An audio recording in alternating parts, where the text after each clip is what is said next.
হচ্ছে লোকনাথ বাবার মেন প্রসাদ, যেটা হচ্ছে সেদ্ধ ভাত।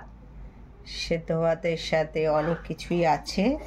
এখানে 7 রকম ভাজা আছে, লেবু দেওয়া আছে, ঘি আছে, আর হচ্ছে এদিকে নিরামিষ তরকারি, আর এটা কচুর শাক, আর 7 রকম ভাজা তো বললামই। এটা পটলের তরকারি। এটা মেন প্রসাদ, এটা বাবাকে সেদ্ধ ভাতে দেওয়া হয়, উনি এটাই পছন্দ করতেন। আর এখানে আমার গোপাল সোনাকেও খেতে দিয়েছি, আমার গোপাল সোনাকেও দিয়েছি সাজিয়ে, আমার গোপাল সোনাকেও সব কিছু দিয়েই খেতে দিয়েছি। এই যে বসে আছে আমার গোপু সোনা, আর এই যে লোকনাথ বাবা। অনেক দিন ধরেই আমরা পুজো করি লোকনাথ বাবার। তা আমার আয়োজনগুলো দেখো।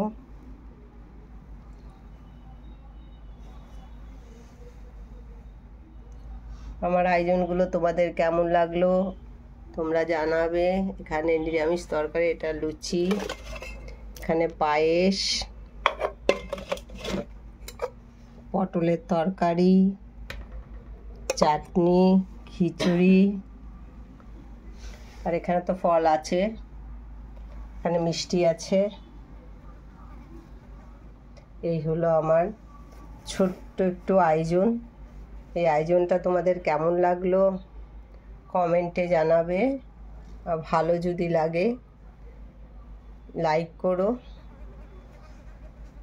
আরও ভালো লাগলে শেয়ার করো। জয় লোকনাথ বাবা, জয়।